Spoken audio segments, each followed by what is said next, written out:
where you come from. To the girls of Nigeria and across Africa and all over the world, I want to say, don't let anyone tell you that you are weaker than or less than anything. You are not less than a boy. You are not less than a child. Everywhere we look today, you can see the advancement of man, how the human mind has basically invented, created, and built a whole new world. Yet strangely, every time that I have been on the field, I've wondered how that same human mind continues to allow the exploitation of children across the world, where girls are being denied to go to school, where children are living without clean water, medical care, protection, even food. When I learned some years ago that writers were expected to have had really unhappy childhoods to be successful, I began to think about how I could invent horrible things my parents had done to me. But the truth is that I had a very happy childhood, full of laughter and love in a very close-knit family. I was building somebody else, and I'm very proud that I built somebody else, a man. Right? So, you might never fail on the scale I did, but some failure in life is inevitable.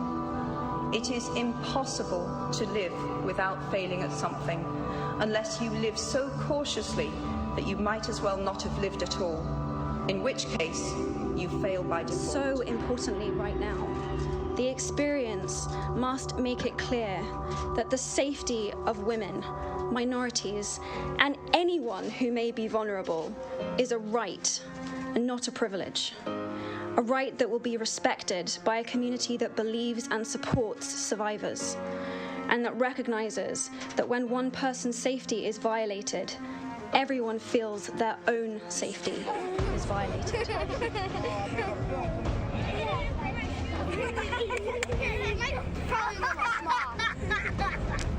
Why won't women and children enjoy a better society when there is so much to go around? When you educate a woman, you educate a child for a better society. All over the world, women and children suffer various societal ills such as rape, battery, lack of good education, access to proper health care. In Nigeria, women and children have suffered as victims of insurgency, hunger, and suffering. WCS seeks to discuss and address these issues and more. 12 to 1 p.m. on Mondays and 1 to 2 p.m. on Fridays. It's all about women, children, and society. WCS, now airing on Human Rights Radio 101.1 FM.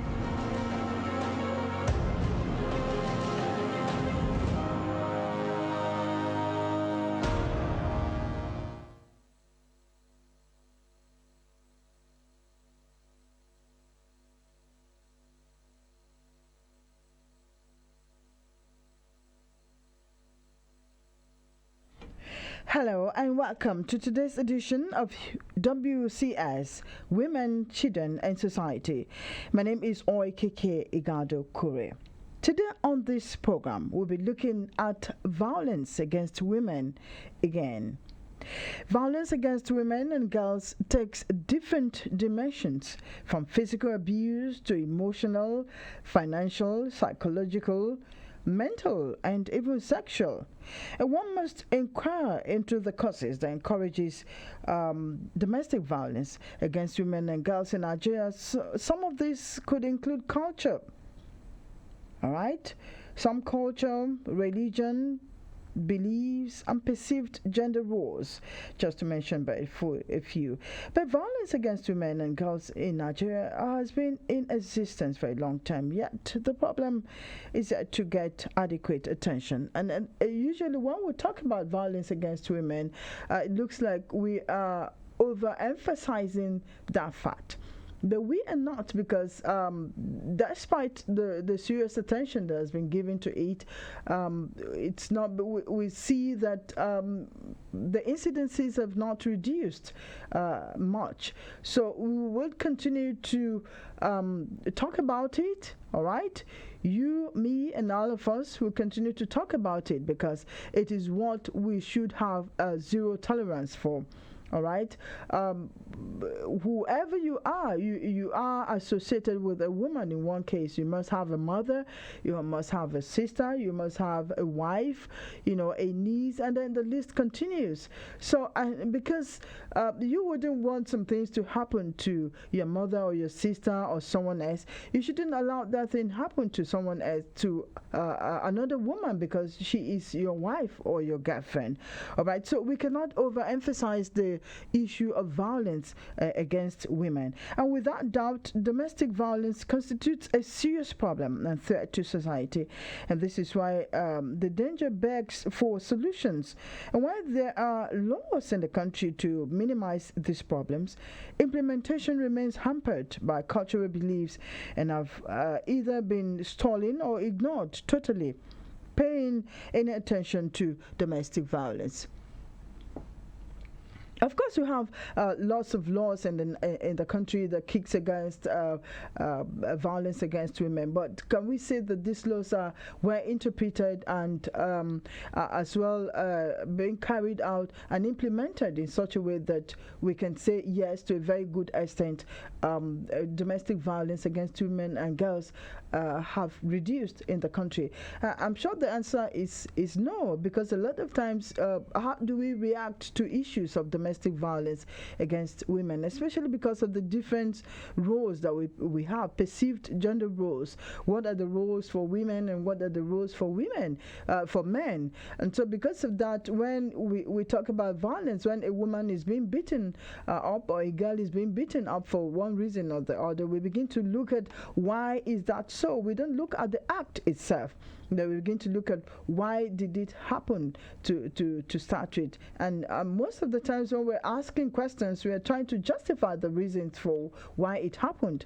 And then a lot of times we also have issues where even the law that is supposed to protect women against this violence, or the agencies that are supposed to protect women against this violence, tend to look at it like a family issue or a family affairs. And so when a woman gets to an agency, for instance, and is talking about violence, a lot of times it's been commonized because it's looked at as, okay, it's a case between husband and wife. Why don't you people go home and settle yourself?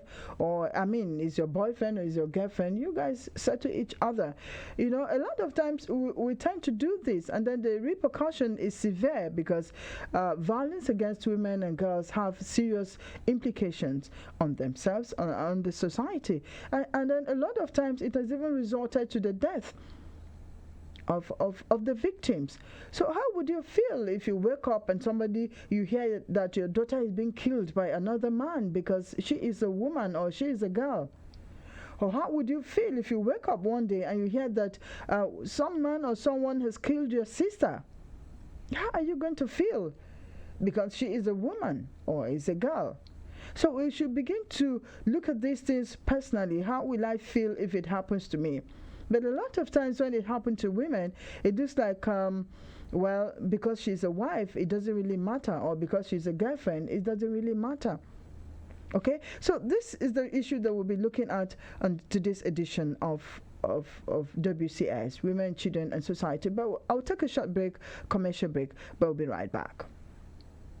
This is to inform the FCT indigenes that the online applications for Nigerian Army recruitment exercise for 77 regular recruits intake will be from 29th December 2017 to 9th February 2018. The application form is free and will be available online at the recruitment portal www.recruitment.army.mil.ng. All applications will be screened online and qualified applicants will be shortlisted to attend the physical screening exercise at Mogadishu Barracks, Abuja. A state license officer will be required to confirm indigenship. He would also be required to liaise for the necessary administrative and logistics arrangements for convenience during the recruitment exercise. FCT Administration Announcer.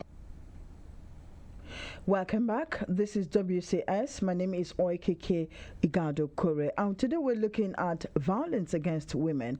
And we're saying that even though a lot of attention seems to be given to issues of violence against women, we are not seeing a reduction in the incidents most times because people individually in their private places have continued to do this. And so we're saying that this is a call that we cannot overemphasize.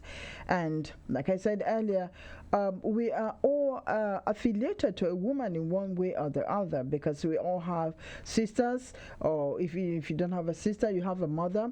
Every person, both man and woman, came out through a woman. So we have mothers, we have sisters, we have in-laws, we have wives. And so we don't tend to look away because this woman now is a wife. What if it's your sister? What if it's your mother? What if it's, your niece? How would you feel if some of these things happen? So that is why we cannot overemphasize it until we totally eradicate it from our society, because it is possible if you wear the garment of love and we begin to look at each other as the same, and we begin to respect each other and love each other, we would not become aggressive or violent against a particular people because they are female or they're men. And even on this program, we don't also encourage violence against men. All right, it's not what we like. We want all of us to respect each other despite the gender.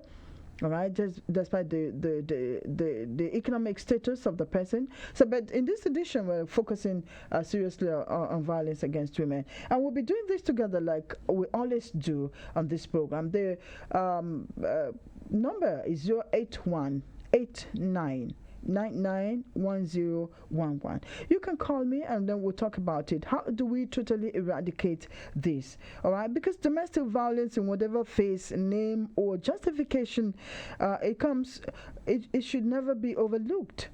And that is why it is important to manage it as early as possible. In other words, all participants, directly or indirectly involved, should be responsible for controlling and preventing repetitions of domestic violence against women and girls in Nigeria. A lot of times when it happens once, we would think that, oh no, this is the first time he's doing this to me. This is not him. He must have been provoked. But, that first time should send a signal that something worse can come. So we all have a role and responsibilities to control or end this kind of violence.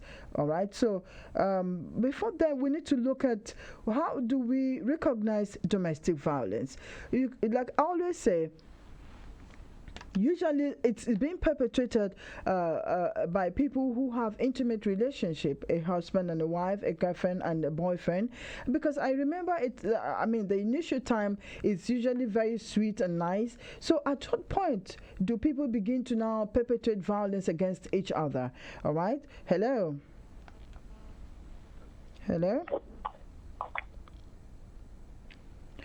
Okay, do call me back. The number is 08189991011. So it's important that we begin to recognize what domestic violence is. What are those early signs? What are those signs? Because when you notice it, you need to seek help immediately so that it will not degenerate to a point that you are either maimed or even killed. To say hello. Hello? Hello? Okay, I don't know why you called and you're quiet. Okay, so the program is WCS, Women, Children and Society. If you want to call on the program and contribute, please do call. And then when you call, you should be bold enough to contribute to the program. The number is 08189991011. How do we recognize? All right. Domestic violence is also called intimate partner violence because usually it occurs between people in an intimate relationship. All right. So you begin to wonder at what point the two people who are supposed to love each other will turn around to start beating and hitting each other, maiming each other, and even killing each other. Hello. Hello. Hello?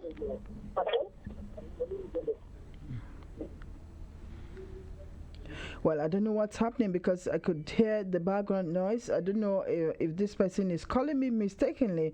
But please, if you're not ready to contribute to the program now, you don't need to call, okay? So, like I was saying, it's also called intimate partner violence. And this is because it occurs between people in an intimate relationship. All right. So, domestic violence can take many forms, including emotional, sexual, and even physical abuse.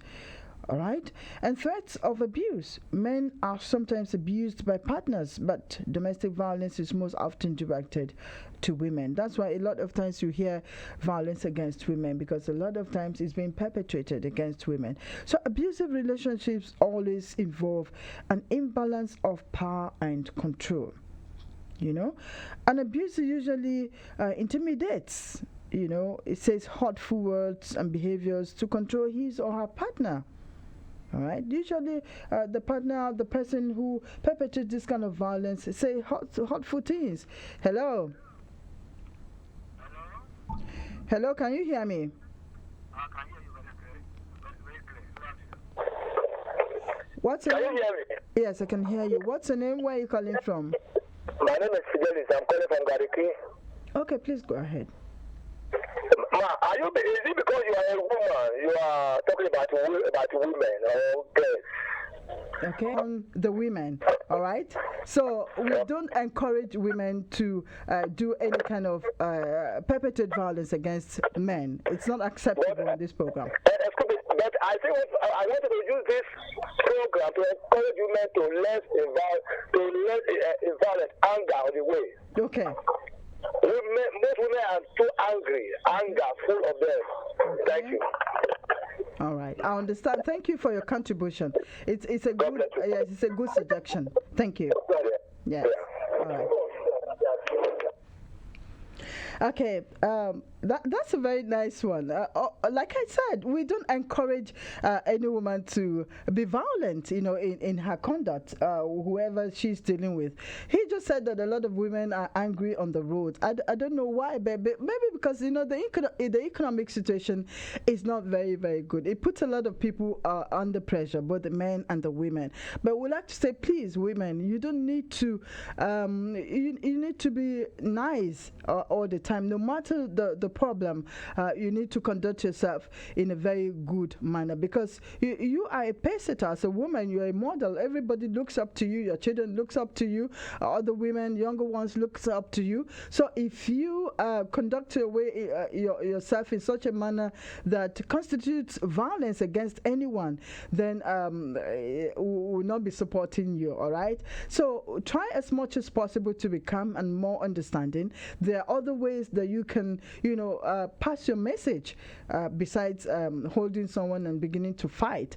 Whatever it's making you angry could be resolved in other better ways. All right. So that is it. So you can keep the calls coming. 08189 991011. The issue today is violence against women.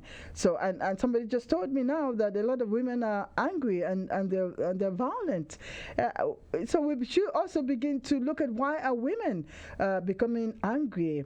Are they angered because of what maybe their male counterparts did to them, or is it the society? And so that's why we're on this program. Okay. Hello. Hello. Hello, good afternoon. Hello, good afternoon. Thank you. What's your name? Where are you calling from? I'm Hawa. I'm calling from Malaba. Okay, Hawa, please go ahead.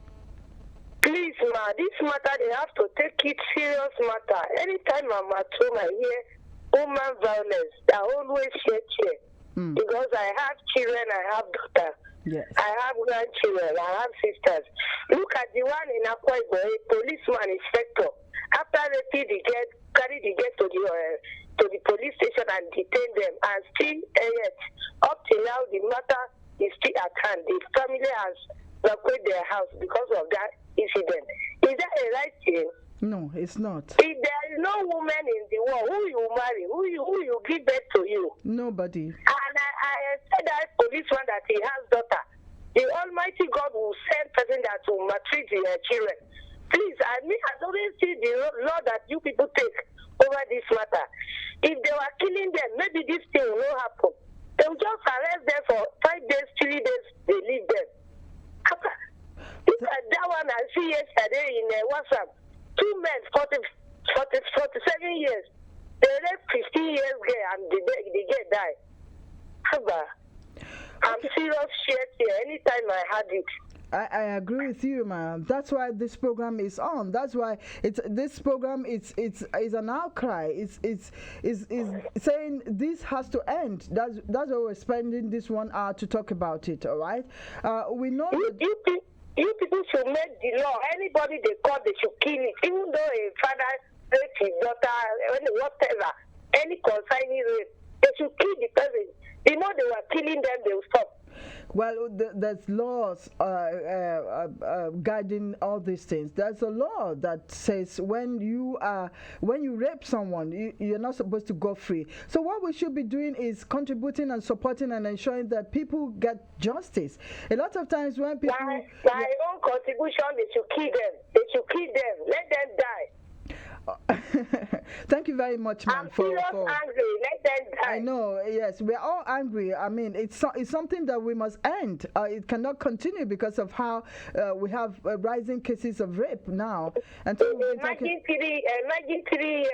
For a matter of 2015, we raped 3 years. Yes. 3 years, my sister. Yes, there's a serious movement against this kind of people, and we're sure by the end of the day, all these things must end because it cannot continue. They should make the law. They should keep them. I have never had anything. I have heard this program everywhere from the radio. I have never heard anybody that they died because of this. If they were died because of this incident, it will stop. Well, the law did not stipulate that if you rape, you should be killed. Maybe except probably if you kill during that process. But the law has its... Yes. So, okay. You people will put it so because we mother, we are serious crying at home.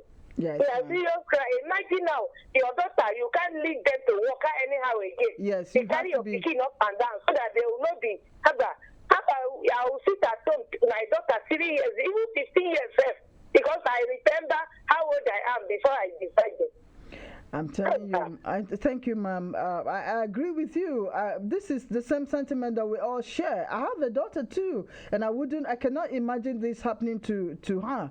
All right, so that's why we need to come together as one and fight this. And one of the ways that we can do this is to speak against it, and then to let the authorities know that this is what is happening and this is what the people want. The people want an end to it, and I can assure you, the relevant authorities are doing things about it, but we have the responsibility to ensure that those who do these things are brought to book. One, by reporting them, not hiding them. Some people are protecting them, and then secondly, ensuring that when they say come, go home and settle, do not agree. If anybody rapes your child or anyone and they say go home and settle with the person, do not agree. Ensure that the person goes to jail for it, so that it will serve as a lesson to other people. Thank you very much, ma'am. Thank you, ma'am. All right. Yeah, I can understand her feelings about that, because you cannot imagine it happening to you. All right. She's just telling me that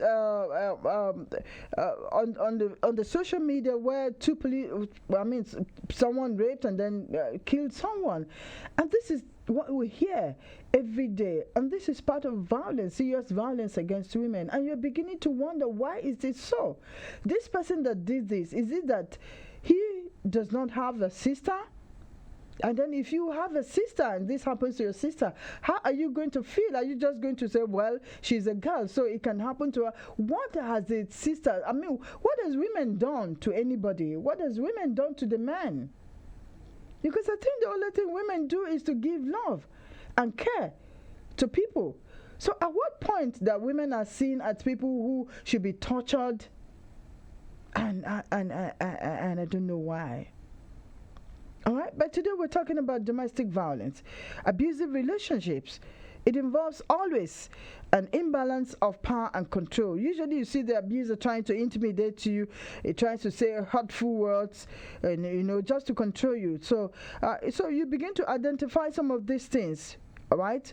And then it might not be easy to identify domestic violence at first, all right? So why some relationships are clearly abusive from the onset. Abuse sometimes starts gradually and gets worse over time. You might be experiencing domestic violence if you are in a relationship with someone who, first of all, calls you names, insults you, or puts you down. All right? So you begin to notice you're in a relationship and someone is calling you names, insulting you, always saying things to put you down. That's an abusive relationship. You need to control it. You need to end it. You need to seek for help so that, it doesn't get worse. Hello? Hello, good afternoon. Good afternoon. My name is Mary from Okay. Okay, please, what's your contribution, please? Yeah, well, about this violence, I don't believe that, in abusive relationship from the very first place. Okay, I can't hear you very well. You need to project more. Can you hear me now? Can you hear me? I can hear you, please. You can hear me, okay. Yeah. When you say abusive, for the very first day, the man raises his hand on a woman. I don't believe it's a mistake. Okay. I don't believe it's a mistake. Because, yes, I know women tend to have sharp mouths. You tell them one, they'll tell you 10. But then, it all requires patience. But if you raise your hand the first time, it will continue like that. Yes. There was a story that happened one time many years back. This man is always abusing, beating up the wife. They are church members. Beating till the day the woman wants to retaliate. They had a baby of 3 years that time. The man was beating her beyond controllable that she didn't know what she could do. All she could remember her hand could reach was the glass of mirror standing before her. She lifted the glass up to throw to the man. The man thought it was a child that he divided into two. The incident alone made the woman to run mad. You see? Endure, it will be good. There's nothing good about it. Once he has risen up his hand the first time, leave him. Leave him because I tend to use anger of where I don't know where it's coming from. Sometimes this thing is an upbringing. Maybe the thing where when they were little, they were beating up their mothers, and the mothers intend to stay. For whatsoever reason, no matter how big you are or how little the woman is, it does not require you to slap her or hit her or call her names. Because it starts by calling names on exchange of words. It will not escalate. It is not advisable. Any woman in that relationship should please wait.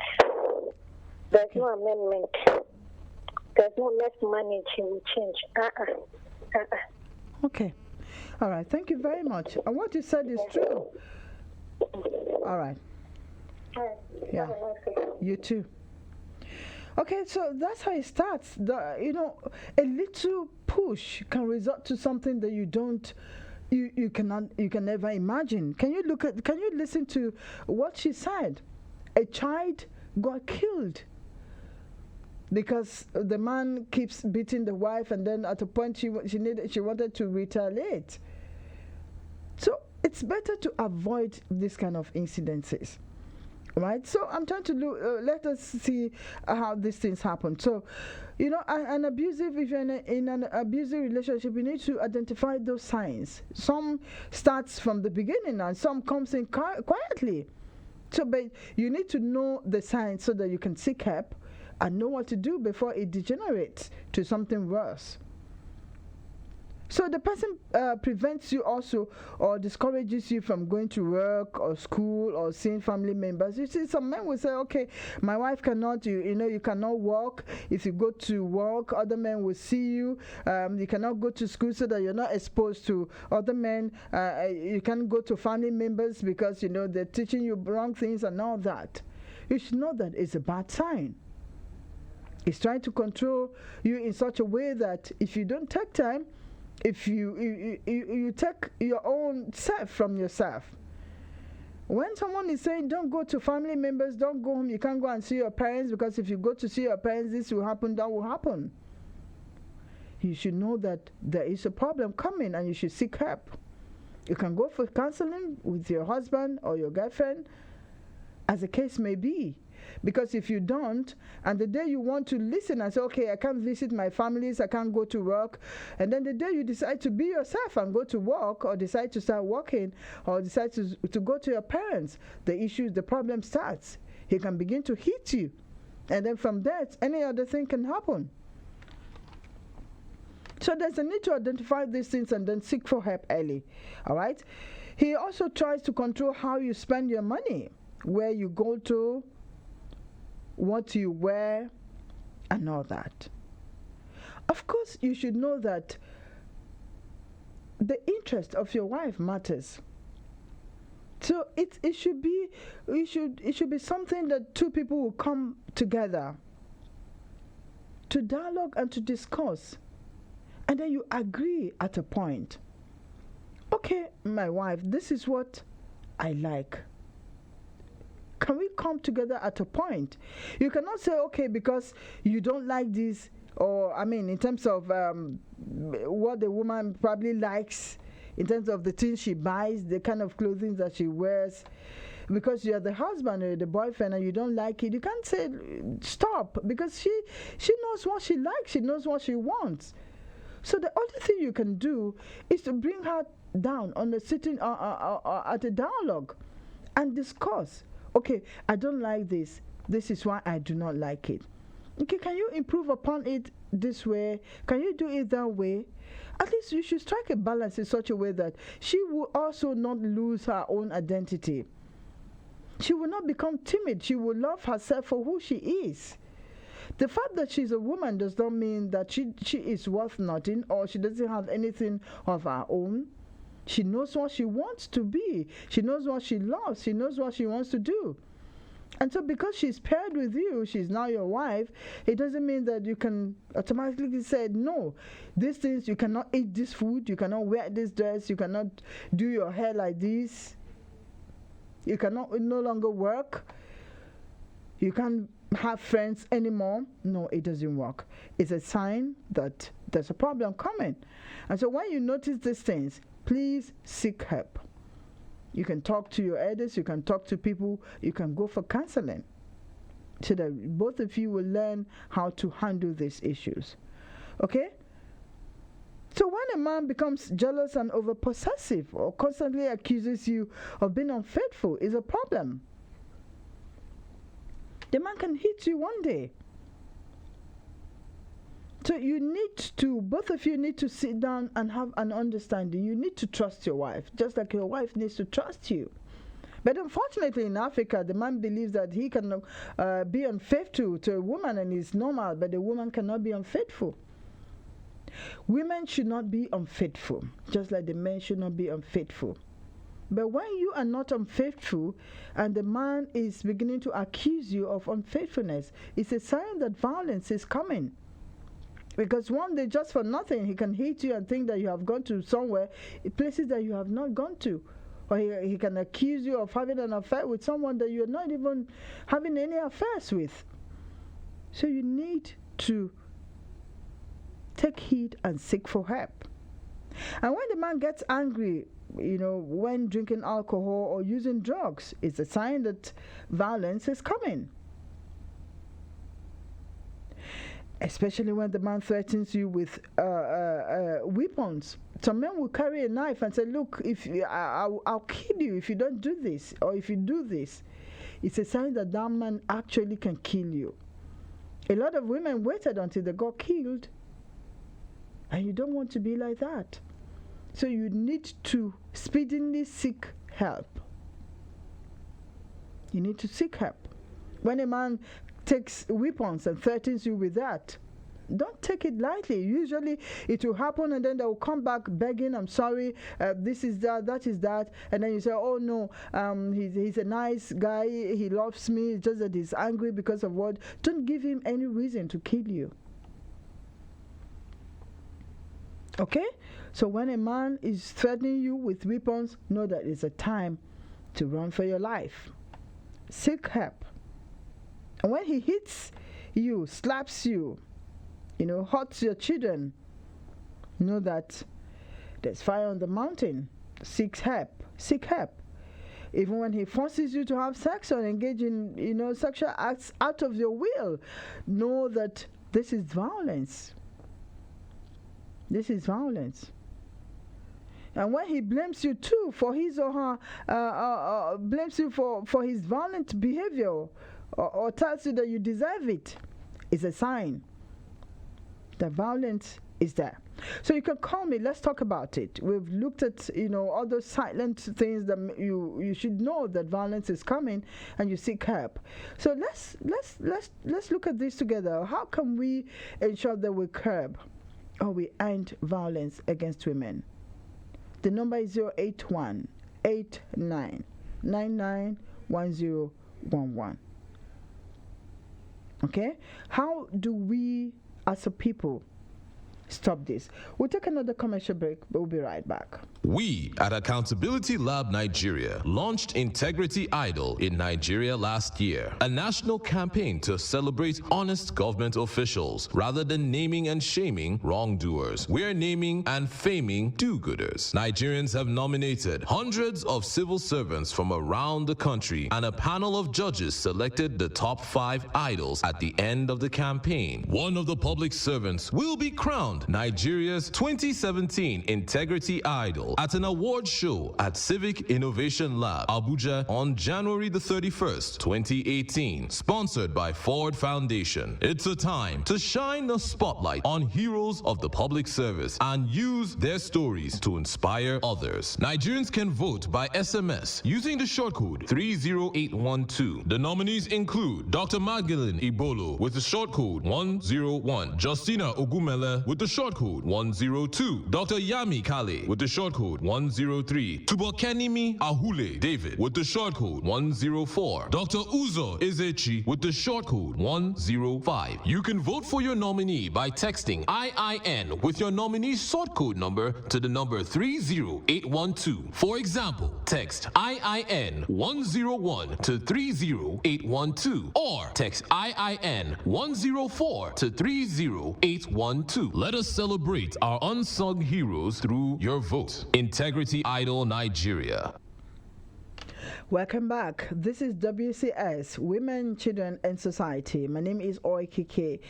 And today we're looking at violence against women. What are those signs that you need to know that violence is about to take place in your relationship?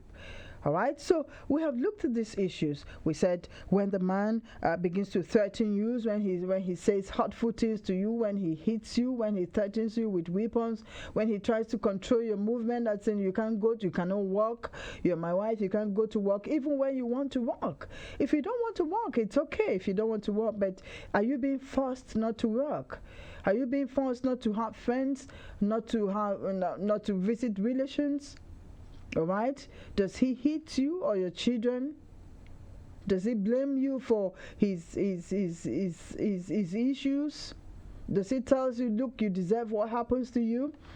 These are signs that you should seek help. All right? So, but how can we begin to curb or end this? One, from the home. Fathers should know that as they would not want any harm done to their daughters or sisters who might one day become wives, so should they respect and love their wives who are also daughters of other people. Like I said, you have a mother, you have sisters, you have daughters, and I'm sure you wouldn't want anybody perpetrating violence against them. So you need to know that, because you also have sisters. you need to know that you need to respect your wife. Because your sisters one day will turn to wives of other people. So how would you feel if they're being treated the way you're treating your wife? Will you be happy? I hear a lot of men saying, you can't do that to my sister. It's not acceptable. She's my sister. You can't. But you're doing it to another person's sister. And that's why you need to love your wife. Like your own sister. Your wife is your wife. She's your sister. She's like your mother. She is everything closest to you. She has your interest at heart. So if you love her, she loves you back, and she will do anything to protect you. But if she knows that you don't love her and then you put her out there, she's even at the risk of being maimed or killed by you, how can that kind of relationship work? And women, on the other hand, too, should learn not to cope with and tolerate domestic violence, but understand that they are in danger, which can even end their lives. A lot of women stayed and they got killed. So if you're in a violent relationship, you should seek help. Okay? It's not enough for you to be understanding until something evil happens to you. All right? So you need to seek help. You need to be alive first. Okay? So they need to seek help as soon as they recognize signs of abuse in their spouses. Equally important is the training they give to their daughters. Mothers should learn to promote and instill a sense of independence on their daughters, and not to make them feel that their existence depends on men. A lot of times we train our daughters to think that, look, all about you is about the man. The girl child is the same thing with the boy child. We all may have different responsibilities, but it's not dependent on superiority. So if you begin to train your daughters to know that, yes, they can be anything they want to be, they can stand in future. I mean, you can be in a relationship when a man is taking knife and threatening you and even stabbing you. Sometimes you go and then you come back because you think without that, I mean, there's no life. Okay? Mothers need to begin to instill that sense that teaches their children that, yes, as daughters, you are also able to be anything that you want to be. All right? And the law enforcement agencies too have a role to play. It's rather disheartening that a lot of times when you report violence against women, the agencies tend not to take it very seriously. Okay, they look at it like, look, this is a domestic affair. You go home and you go and settle with your wife. Go and settle with your boyfriend. And that's what they say. Instead of looking at the issues, I mean, seriously, and ensuring that, they work to ensure that they end it. They encourage it by looking at it like, this is just a domestic affair. Why don't you go home? Then they keep doing that, and a lot of women have gotten killed. So what would you say? So we all have a role to play to ensure that those who perpetrate violence against men or even against women should be made to face the law so that it can serve as deterrent. When a woman is violent against the man, she too also should be made to face the law so that other women will know that they cannot perpetrate violence against men, and vice versa. Okay? Likewise too, courts usually are reluctant to impose any significant punishment on domestic violence offenders, as they think it's a family affair. And usually they say, go and settle yourselves. And in the process of settling, people continue to remain in abusive relationships until something evil, something bad happens to them. A lot of them have been maimed, some have been killed by their spouses. So if we take the right decision at the right time, we won't have this problem. Okay? So this angle of reasoning ought to be reversed, as domestic violence in Nigeria and the world at large has risen in unprecedented manner, often leading to damaging consequences like maiming, permanent physical and psychological scars, and even death of the victim. And as a consequence, domestic violence should move from being a private matter to a public one, and be equated with criminal offenses. And in other words, reported cases of domestic violence should not be dismissed just like that. They should be taken seriously by law enforcement agencies.